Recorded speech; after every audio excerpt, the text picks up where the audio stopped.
Welcome on into the Utah Blockcast. I'm Steve Bartle, Utah Insider for KSL Sports.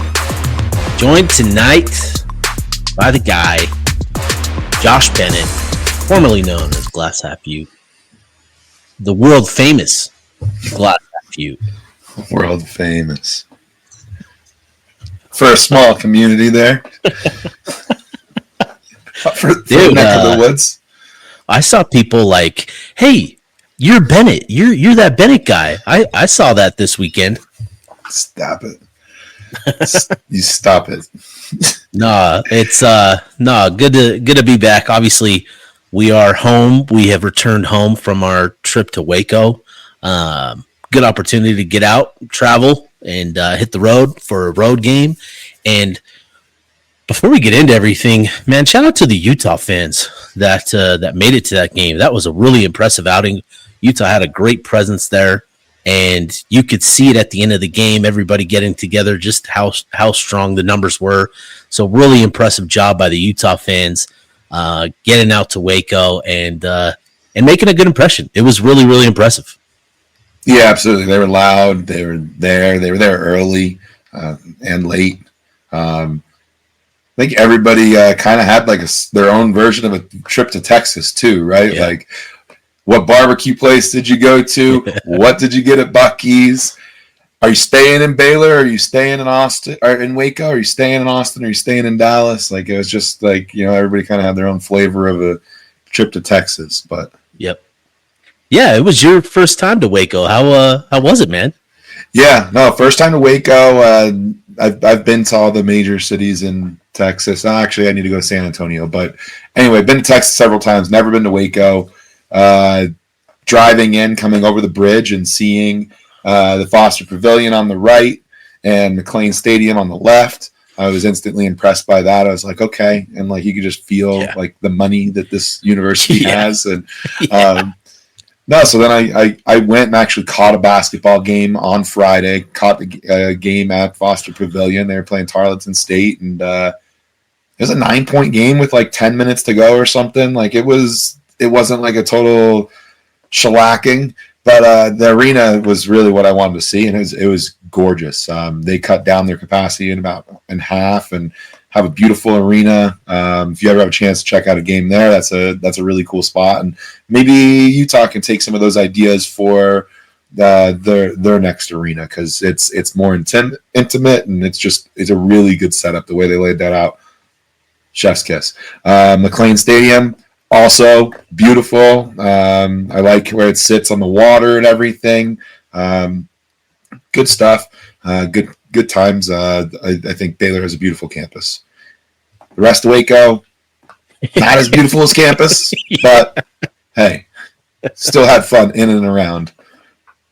That's all that matters. Yeah, you didn't get to Magnolia. It sounds like that's too bad. You missed out. Magnolia Silos, the Silos.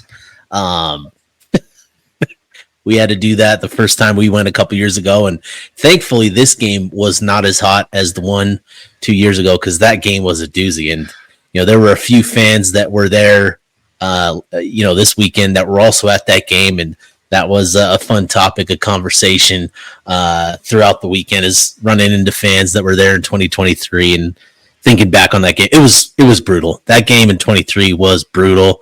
The heat was not fun. So, the only heat in this one was Utah's rushing attack. Just hot, man. Really impressive job by Utah getting the 55-28 victory over Baylor. We'll talk a lot about the game. We've got some takeaways from the game, and being there, it was really interesting to kind of get a feel for, the Baylor program. And there's a lot going on with that program right now. Obviously, with the AD, Mac Rhodes, having to step away. That was a pretty consistent topic of conversation as well throughout the week. And I think there's an interesting dynamic with Waco and Baylor. When you talk about the fan base and the differences within the fan base. Just interesting. It's really interesting, getting out there and interacting with Baylor fans. That Baylor has enjoyed a lot of success, over the last few years, basketball, football, but things are tough. Things are surprisingly tough and kind of tricky down there. Kind of an interesting situation. So they've got to figure out what they're going to do with the AD situation. And then also, Dave Aranda may be on the hot. I shouldn't say maybe on the hot seat. He is definitely on the hot seat. Maybe taking his exit off the hot seat. It's just what do you do with Baylor if you enter yourself into the hey, I need a head coach search? You're going against 10 jobs better than yours. Yeah. It's for prestige level. They can throw a bag, but like somebody's going to take an SEC job or a Big 10 job over a Big 12 job. It just is what it is. Tough cycle to enter the coaching carousel for Baylor, because again, like you said, you've got a number of programs still vying for head coaches, and you're on a list now where you've got to wait for these other programs ahead of you. So tough spot for them to be in. But I think Dave Aranda's time in Waco has just sort of run its course, and it's time for the Bears to make a change. And when you have an opponent come into your house and put a 27-point thumping on you, and do it in the manner that they did, with 103 passing yards, and, that says a lot. You threw for however many yards. I think it was 560 total yards. Yeah, they had 563 yards with 430 passing. And you still lose by 27 points, and you're a defensive coach. Tough times for old Dave Aranda down there. So, we'll see. But this isn't a Baylor podcast. This is a Utah podcast. Yeah. Big Baylor podcast. All right. So let's, obviously we're going to run through this game real quick. We've got some takeaways that we'll run through, but then we're also going to be talking about, some different things, some different topics. Obviously, with the game on Saturday, what we saw with Utah's quarterback situation, Devin Dampier, Bird Ficklin, both played important roles in Utah's win on Saturday night. Bird obviously shined with what he was able to do on the ground, and so we'll have a little conversation and kind of pick that apart layer by layer, talking about how Utah manages that quarterback position. We're also going to be talking about the Big 12 title race, the playoff picture, kind of getting a better idea of where Utah sits, as we have 2 games left for Utah on the schedule, a couple weeks left in the playoff picture. We've got a little bit more clarity, and I think we can start to peel back some layers there on that front as well. With the Big 12 title race and playoff picture. And then, we're going to talk, we're going to step back, take another step back and talk about a little bit more of the bigger picture for Utah, with Kyle Whittingham and the offseason coming up. Just want to hit on a couple key points there as well on this episode. So, Bennett, let's go back to that game. Let's go back to Waco and just provide a couple takeaways from Utah's performance and what we saw there at McLean Stadium. So we've got a handful of takeaways to give. I'll let you go first with your first takeaway from Utah's 55-28 victory. Yeah, my first takeaway is that Utah's defense is indeed human. Really good defense this year, week in, week out, and you have some great stats on as far as pass D goes, but hadn't seen something like Sawyer Robertson or the Ashton Hawkins, Josh Cameron, Michael Trigg combo. Like it was a test, and Utah's defense, the secondary got pushed around a little bit, but ultimately was able to buckle down and not make it 100-point game, right? So defense is human, but still very, very good. Obviously, the secondary, they were trending really positively with a couple of really strong performances, right? What's sort of the concern level? Do we have a concern level? Do we need to get the meter out and sort of gauge how concerned we are for the next two games? Like, was it that sort of bad performance, or was it just, Baylor being, that much better than everybody else that Utah's faced at those positions? Yeah, no, I think really no concern at all, honestly. There's not really many passing attacks that Utah's going to play, certainly not on the regular season schedule, that Utah's going to play that are that potent.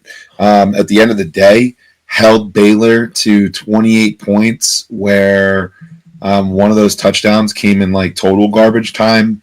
Utah made adjustments in the second half, brought more pressure, dialed up more blitzes, was able to put that pressure on Sawyer and hold him to that 50% completion percentage that he had. And ultimately, if Utah's holding its opponents 28 points at the ceiling, Utah's probably going to win most football games, because Utah's not being held to less than 30 often.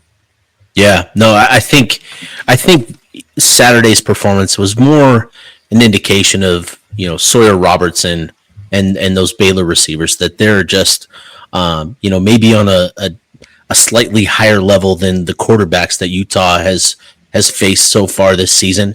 The receivers, Utah has certainly seen really good receivers, previously this year, but I think the combination of the two, where you've got a quarterback coming into the season that many, people that you can trust their evaluation and their opinions on college football, thought that he might have been, one of the top sort of under the radar NFL QB prospects, just at least in the NFL specifically, one of the top prospects at the position, with his ability to make throws down the field. So he's a guy with tremendous talent. And then you look at his pass catchers, and these are guys that, big time talents. Michael Trigg, just a mismatched type of tight end. And the combination of the two, I think it speaks more to that than anything else. But certainly, Baylor came into that game with a really good game plan, a good scheme, and really coached it up well. And I think what was really important, just to kind of wrap up this, on the secondary, I think Scooby Davis's pick six was so vital that he converted that. He recognized it. He saw it coming. Going back and watching it, he saw the switch and the slant route and jumped it. And I think had he not gotten that interception, I don't know that there's another opportunity for Utah to jump that route again in the game, right? If he doesn't convert that opportunity, Baylor's now mindful that they're looking for that look, right? That look, and they're going to avoid it. And so you watch those receivers and Sawyer, the way that they operated the rest of the night. They did this little thing where they did the switch release, which I've said switch release more this weekend than I have my entire time doing this thing. It's been crazy, but they did this little switch release stuff. And then what they did was, they would have one of the receivers would switch inside, and then he would run like an out route and then return back inside based on how the cornerback played it. And so, and vice versa. Sometimes they would go out and then cut back in.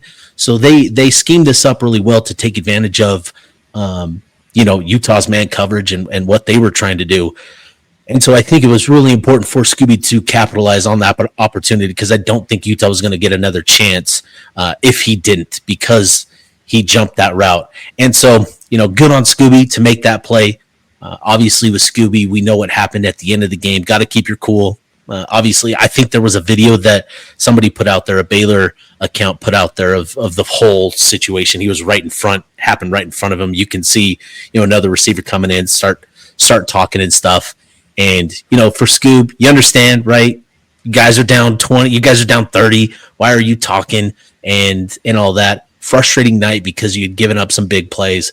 But Scoob, you gotta keep your cool, especially up 30. No excuse. So, but yeah, I think that was really important for Utah to have that pick six when he did. So, any other final thoughts on the secondary?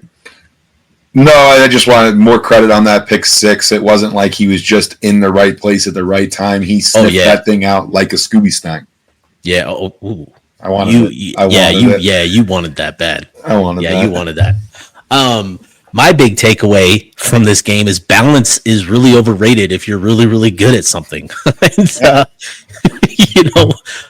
Kyle Whittingham always talks about, you need to be balanced and you need to be balanced. But then, we get in the season and what is it? Utah's running the ball pretty heavily. And, and then you watch Baylor and they throw the ball all over the yard because they're really, really good at it. And so for Utah, you finish with 380 yards on the ground. You're not going to stop if they can't stop you doing what you want to do, right? You're not going to. Like, why do you feel the need to throw the ball? So balance is overrated if you're elite at something, and Utah is elite at exactly what they want to do, which is run the ball. And what we saw against Baylor, obviously the big plays, 67, 74, 64-yard runs, but then they had a number of other big gains as well. Let me pull it up. In total, they had 9 rushing plays of at least 10 yards in the game. And I think that just speaks to what they're doing up front with the offensive line. And then with, the dynamic ball carriers that they've got, Wayshawn Parker hitting his stride, going for over 100 again. Bird Ficklin, adding that spark was huge. And then, Daniel Bray has been limited the last couple games because defenses have now adjusted and accounted for him. And so I'm curious to see how Utah counters how defenses have accounted for him now, right? I think Utah needs to figure out different ways to get Bray involved rather than just the jet sweep, right? You're kind of telegraphing what you're going to be doing with Bray. And so, they need to figure out what they're going to do with him to kind of maximize his potential and round out, give him greater opportunities. But again, I think balance is overrated if you're really, really good at something, and Utah's really good at running the ball. Obviously, they're able to do that against Baylor. They'll probably be able to do it against the next 2 opponents. You're not going to be able to do that against everybody like we've seen this season. So there is going to be games where you have to be balanced. But, yeah, I think we've learned balance is overrated. No, it's definitely overrated. And, things can be said about, the passing attack wasn't there, 103 yards, but it's when you run for 400 yards. I'd also rather. What are you going to do? I'd rather see a team run for 400 than throw for 400. 400 is so much tougher.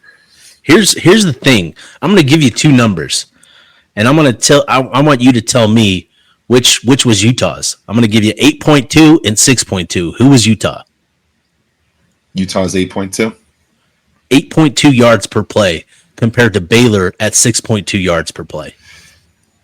Does that blow your mind? 8.2 yards per play for Utah.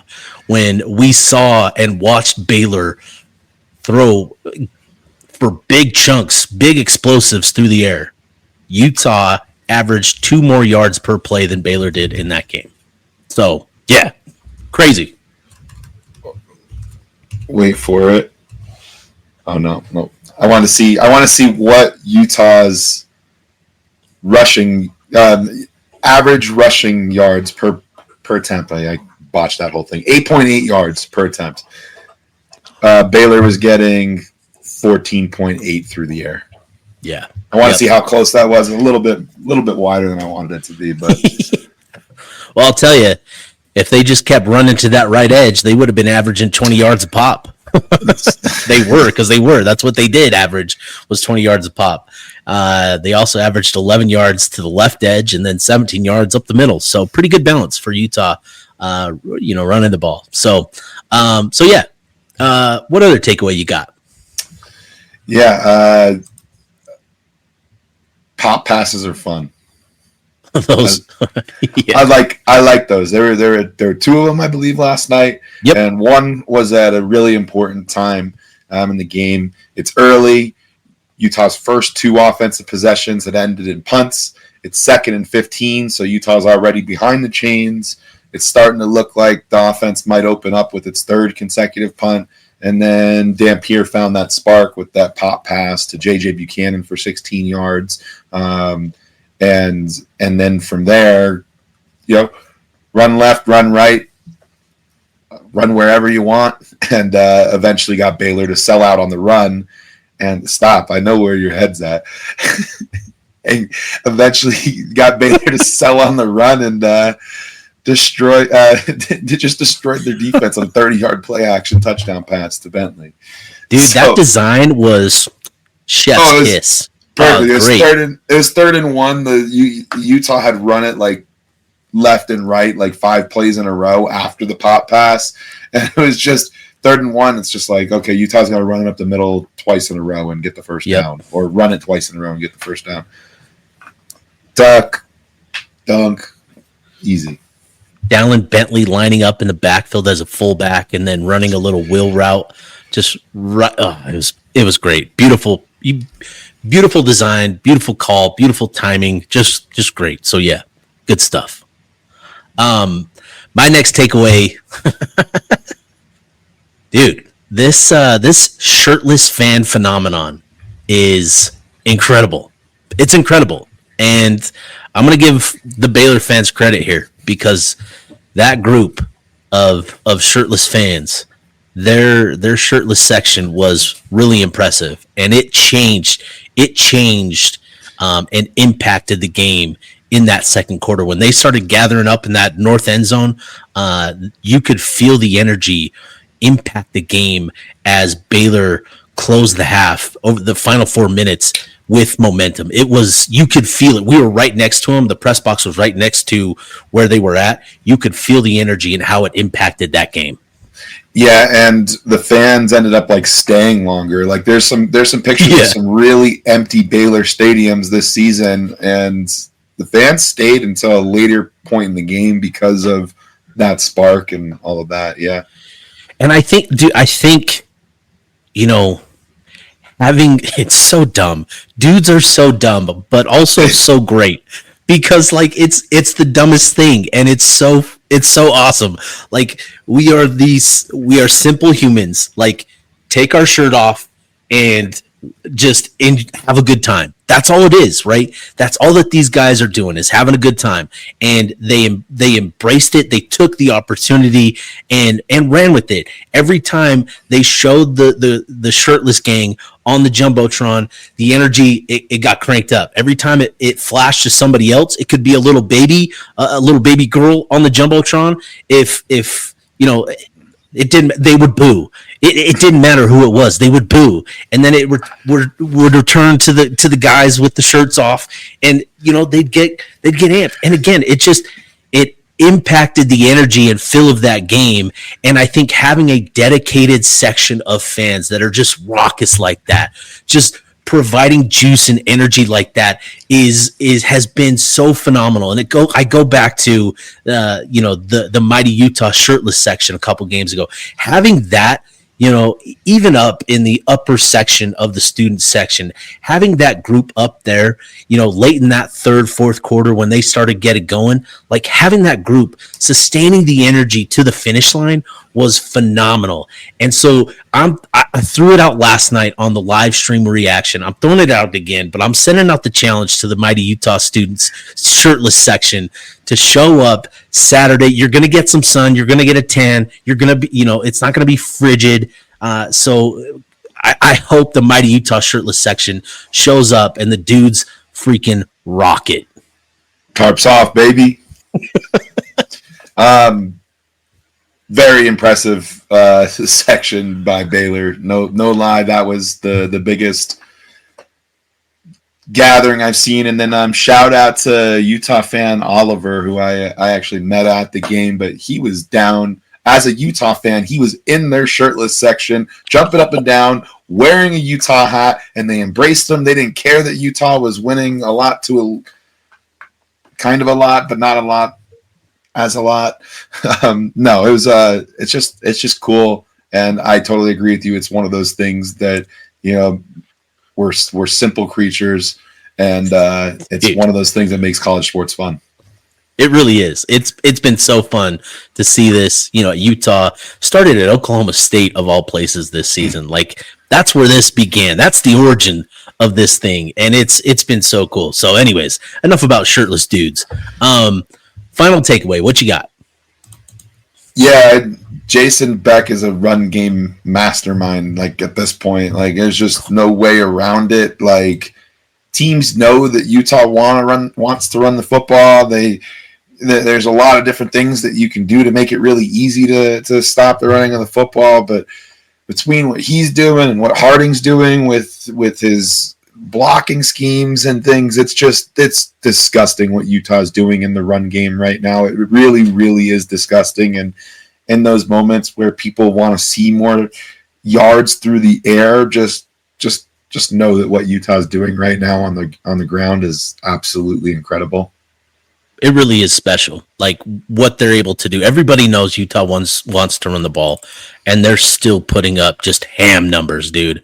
They're just it's really, really impressive. Appreciate what Beck is doing, because he is the mastermind behind it all. You know, the blocking schemes, what they're doing with that sixth lineman, what they're doing with Dallin Bentley as well. They're doing some fun things, you know, inserting him, crack blocks, you know, all types of stuff. Like, he's doing some great stuff with that. So, yeah, I'm glad you mentioned that. My final takeaway, and then we'll transition to our next topic, but my final takeaway is Johnathan Hall has blossomed as a linebacker. Man, he has it's been, you know, going back to last year, I remember the Iowa State game late in the year was sort of the first game where it looked like, okay, this is starting to click for him. And, you know, this season, it's been it's just gradual steps of progress for him. And watching him operate last night against Baylor, you know, with their spread attack, you have to be really good one-on-one. You've got to make quick decisions. You've got to be aggressive. And that's what Johnathan Hall was all night. He was decisive, he was aggressive, and he was super fundamentally sound when it came to tackling. I don't think he missed a tackle last night. Just did a tremendous job attacking the line of scrimmage, being good in coverage, and making plays when the opportunities were there. So it's not that he's in the process of blossoming. I think he's blossomed, and now it's about finding those, taking his game up another level beyond that. And I think he's got it in him. Like, he is a truly special linebacker. We were talking about him before the game. You know, he's a big body, and the way that he moves, the quickness that he plays with, it's really special. You know, that combination of his size, just how big he is, how naturally big he is, and he's really turned into a great linebacker. Yeah, and it's so important to have that in the heart of the defense, to have somebody that can fly around, get sideline to sideline, be, you know, strong, instill fear in guys like that, make people not want to come across the middle of the field. Like, it's good to have a Jono Hall. Yep. So on the season, he leads the team with 49 tackles. He's got 4 tackles for loss. He's got 2 sacks. You know, he's got the forced fumble, the safety against Colorado. He has just been really, really impressive. Another interception. Like, he has just turned into that playmaker at that position, and I think he's going to continue to trend upwards as he continues to just accrue more reps each and every game, each and every week. So he's been really impressive. And again, to your point, to have that sort of presence in the middle of the field is really, really special. So, all right, that'll wrap it up for our takeaways from Utah's 55-28 victory. But we're going to now transition to a conversation about Utah's quarterback position based on what we saw in that game. So I'll give you some numbers. We'll run through the numbers real quick. Devin Dampier finished 6 of 13 for 80 yards, 2 touchdowns, a 148.6 rating. He added 23 yards on the ground on 8 attempts. Had a couple of, it was mostly, minimal gains, right?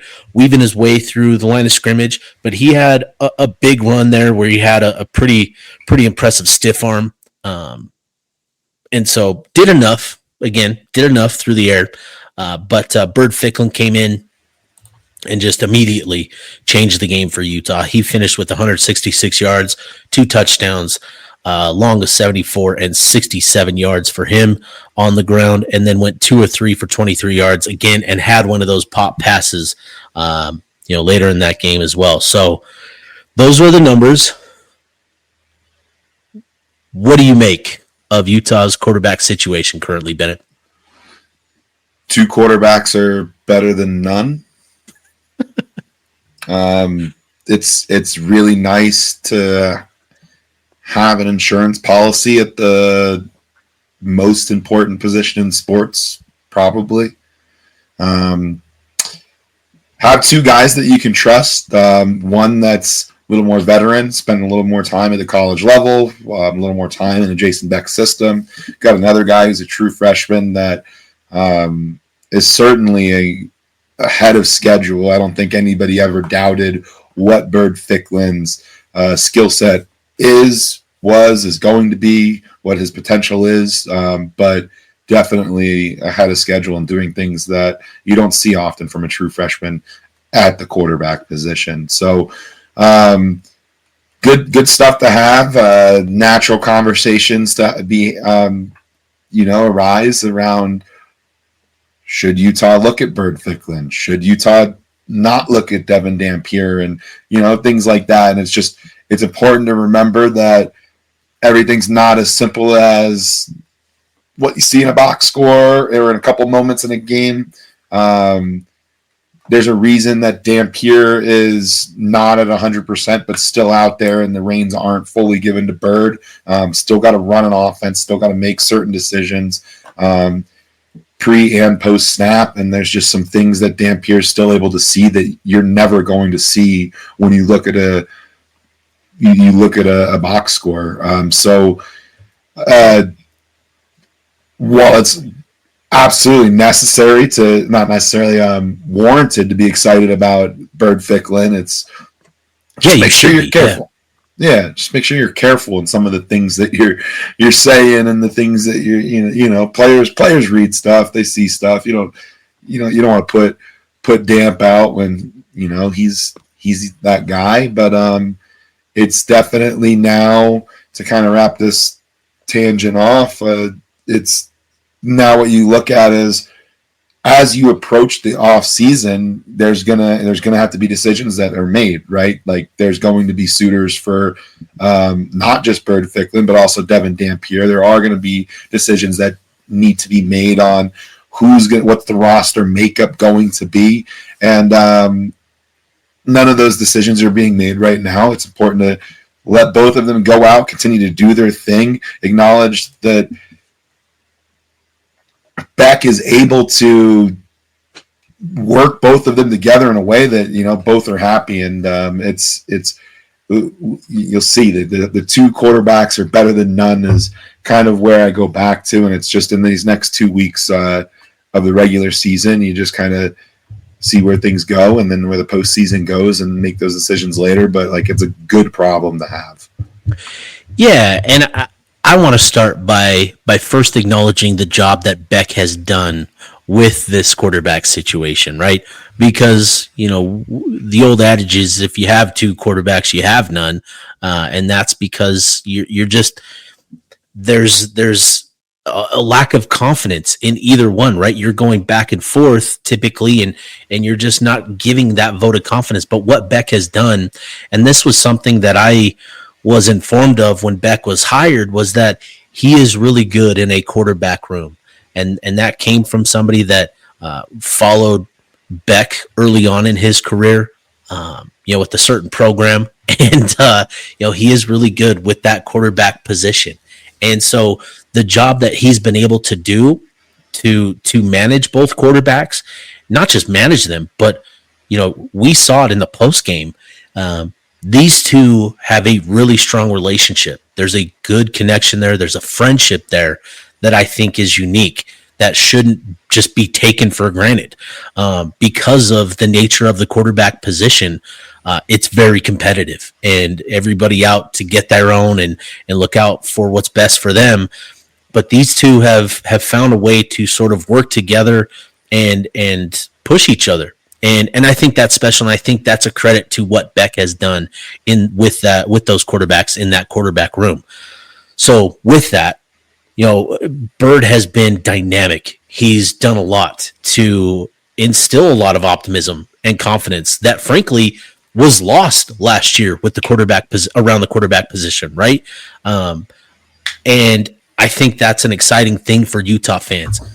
And I think what Utah has done, and this goes back to when they were recruiting him last December, the conversations that I had with sources was that there was a lot of excitement and a lot of optimism around Bird Ficklin and what he could be as a quarterback. So they felt optimistic even back then as a recruit, when he committed to Utah, that they felt he could be something. And then in spring ball, the key here was that Beck went to Bird, said, hey, we've got a plan for you. We're going to help you develop.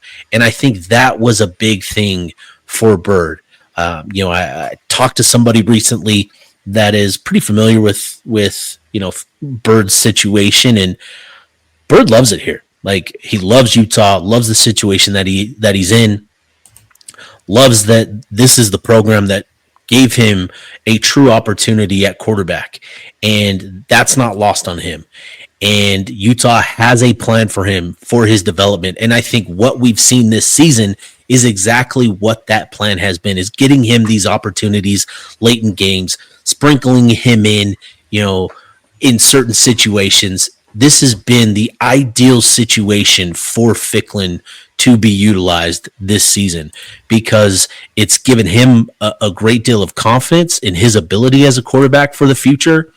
And he's learning. And I think that is the biggest thing right now. What separates Bird and Devin as a quarterback is just Bird has so much to learn. There is so much on a quarterback's plate when it comes to a play call. You've got to understand the timing. You've got to understand the blocking schemes, and he's understanding where you got to be with the ball, understanding your progressions. And so that's just stuff that comes with time. And I think with Bird, what he's been able to do, and I think we got a better feel for what he is as a passer right now in that Colorado game, right? Started kind of slow and then got into a rhythm in that game, right? I think he started like 1-9 and then went like 10 of 15 to finish the game or something like that, something along those lines. But this is a process for him, and I think we need to keep that in mind, that he is still a true freshman. The natural ability is super exciting, but there's a lot of development that needs to go on, and that's okay. That's fine. That's what you want, because he's making plays without that, and that's really impressive. And so, I think there's no denying that this is Devin Dampier's team this year. He is the leader. He is the personality. He is kind of the swag giver. Like we talked about Cam, when he took over in 2021, just the aura and just moxie that he plays with. That's what Dampier brings, is he just brings a confidence that I think everybody feeds off of. And that's tough to replace. Even, for somebody like Bird, who is making plays and dynamic plays at that, that's not just something that you, and it's not something that you have or you don't, but it's something that has to be earned, I think, as well. So it's just a process. And I think for Utah getting into the offseason, the conversation is going to get a little bit more difficult, because the conversation then incorporates other factors outside of what happens on the field, right? And that's going to be something that will have to be hammered out by the people in those positions. But I think he's obviously emerged as the future for Utah at that quarterback position. But with Dampier, man, he's doing a lot and really stepping up for this team and doing a lot as a leader. And I think that should not be lost on people. No, and it's just hard to see how things go down the stretch to know what decisions are going to be made. I think all things ideally is Dampier gets healthy, is able to kind of show some of that throw game if Utah has an opportunity where they need to, and you kind of get some of those things that can help build that confidence. And in the meantime, while you're dealing with not 100% Dampier, you continue to find moments to build valuable experience for Bird. Yeah.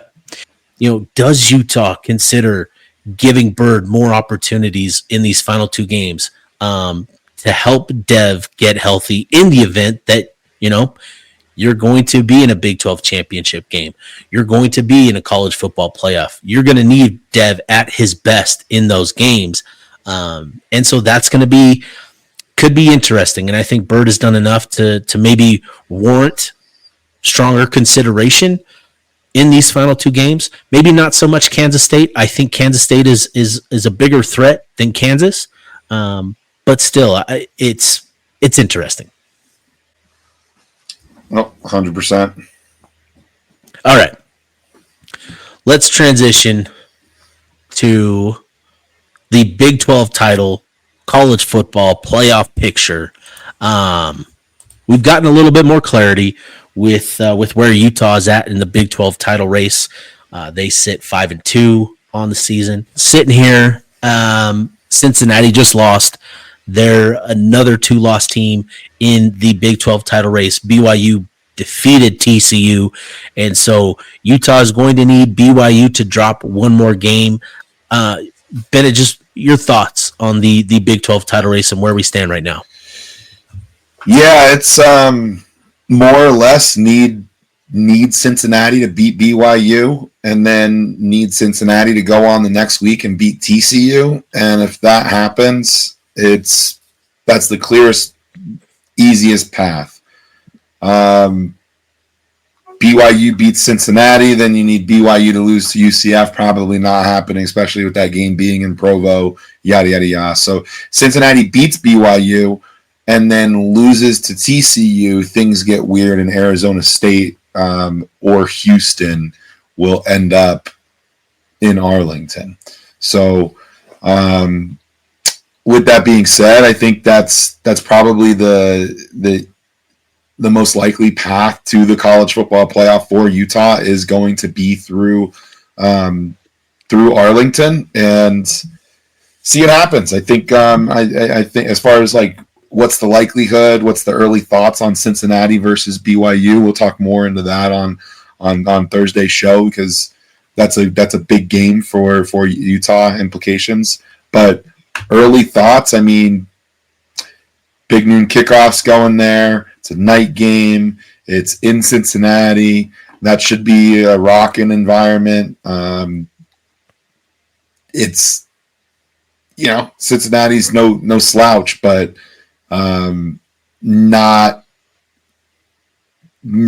looking great in that regard, if I'm being honest. If I'm being just 100% blunt, that does feel like a game BYU is going to win. Yeah, it's going to be tough, and this is going to be, again, when you put yourself in the situation where you need help, it just becomes really, really difficult. You don't control your own destiny anymore, and Utah lost that, unfortunately. And for Utah, they're still in a good situation. I shouldn't say good situation, but they're still in a situation where they can make the college football playoff, even if they don't make the Big 12 title game. They, according to ESPN's playoff predictor, currently they're not the number 12 team in terms of the likelihood of making the college football playoff. They have the 12th best odds among all teams at the moment. So, you continue to take care of business. Chaos ensues elsewhere, and now what's interesting is Alabama being a 2-loss team. They become another factor in this. Oklahoma obviously beating Alabama on the road. That's a big win for them. If they drop against Missouri, if they drop the game against Missouri, I don't know that that's enough But if they drop the game against LSU, I think that's a bad enough loss where, now they're a 3-loss team, and that's not a great loss, losing to LSU with where they're at a program this season. So, there are still things that are at play here, but with Oklahoma's win, I think that's a tough one. With Notre Dame obviously beating Pitt. Pitt was maybe the best chance at an upset of the remaining schedule. Maybe Stanford will surprise. Maybe Syracuse will shock the world. Hard to see that with where those two programs are at currently, but that's what you're going to need. You're going to need chaos. But I think the important thing here is Utah just needs to continue to take care of business. And I think with the Big 12 title stuff, it's doable, right? BYU going on the road, ESPN College Game Day, the atmosphere. Can Cincinnati provide a raucous environment to really capitalize on all of that? We'll see. But Utah is still in the mix, very much in the mix for a shot at both. And I think we're all to the point now where if Utah does punch their ticket to the Big 12 title game, I think everybody wants to see that rematch with Texas Tech. I think what they've done this season, proving that they're the top of the Big 12 this year, I think everybody would relish that opportunity to take on the Red Raiders again. So, lot to play out even over these next 2 weeks, but we'll see. We'll see. Yeah, no, absolutely. It's fun no matter what. When November, there's things to root for, and there's definitely been instances where Utah had much more stacked against them. That 2022 season, asking for a lot more than Cincinnati to stand on business at home against the BYU team. So, yeah. Yeah, and what's interesting? So, with this being, now we're in the middle of November. Utah 7-2, ranked number 13 in the country in the college football playoff ranking. This is the type of season that, regardless of how it ends up, and I think Utah has a really good shot at finishing 10-2 10-2 in the regular season. That's a great year. And the type of year that I think is going to kind of reignite the excitement for the program after the previous 2 years had kind of killed all of the good vibes and the good momentum that Utah had generated from those 21 and 22 seasons. And going back to last year, we remember how much of a grind that December month with the transfer portal being open, the January months, how difficult that was. Coaching hires. Yeah, it was a rough ride. And I think having this season being what it was, having the exciting moments again, providing those fun games and fun environments, I think is going to do a lot for Utah going into the off season. I think it's going to help them, obviously, as we get into the transfer portal season. And I'm really curious to see how different this portal season will be, this portal cycle will be. Again, we're only going to have one transfer portal window in January. And with what we saw last year with just kind of it was the last portal cycle of kind of the wild, wild west. And obviously we know that, NIL is never going to be fully reined in by the NCAA with, the CSC Sports Commission and all of that.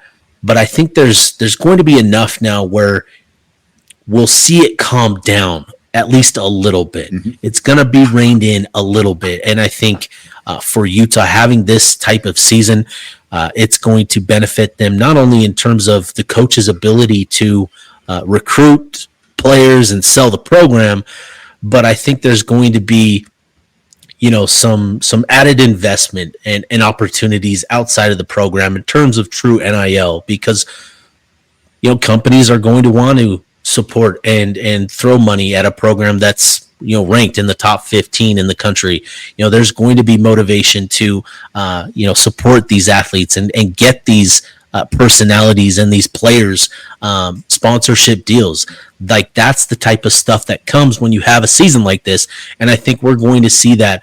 I think we're going to see Utah benefit from this season, this offseason. So should be interesting. And again, as we get into talk of the big picture, with Kyle Whittingham being where he's at in his career, I think it's really important to really take every home game as an opportunity to really be there, because we don't know we don't know when the last one is going to be, and so I think it's really important to make sure that you're there at each and every home game, because it could be Kyle Whittingham's last at Rice-Eccles Stadium.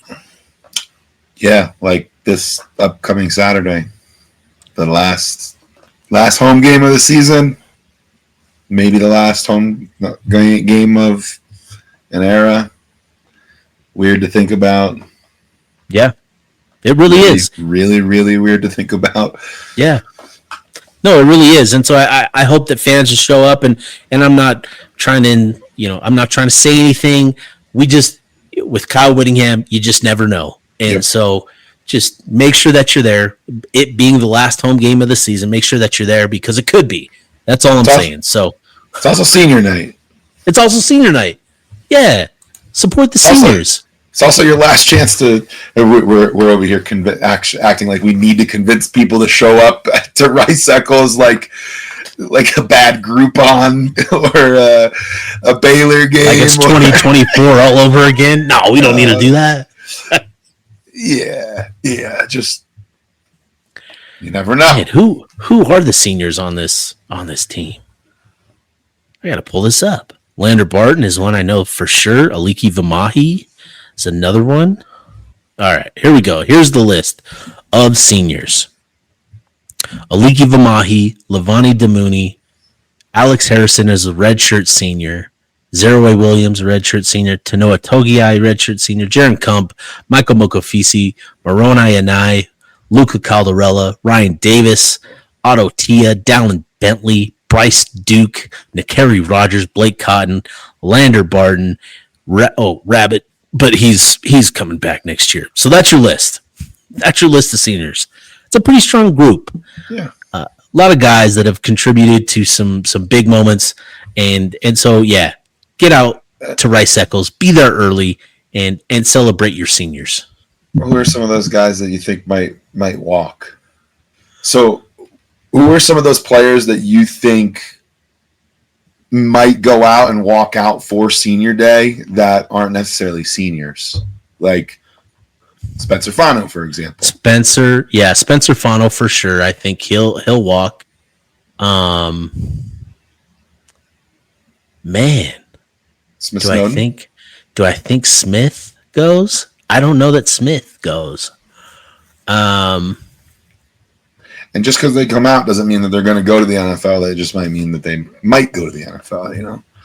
Teo Johnson, I think, might walk. Ooh, this is tougher than I thought it was going to be. John Henry Daly. You think John Henry Daly walks? I think you have to if you're John Henry Daly. Like, it's just off like your stats alone from this year. Like you've. But they like measurables and stuff like that when you get into that. Yeah. Well, and more than that, it's body of work, right? So he's had a great season. There's no denying that. Tremendous season.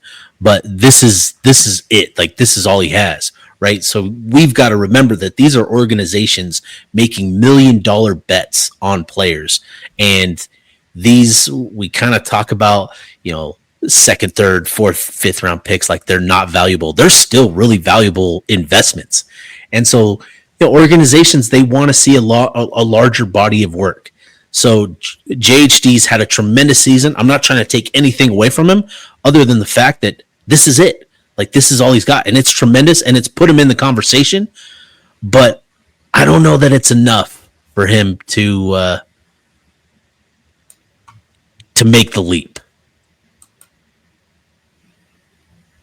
I'd be okay with one more one more year of JHD. Like, yeah. But I know that's been a conversation. I know there's been talk of it, but I don't know how much stock that I put into it personally. So I think along those same lines, I don't know that we'll see Caleb Lomu walk. I genuinely think the only two that we might see will be Spencer and Teo.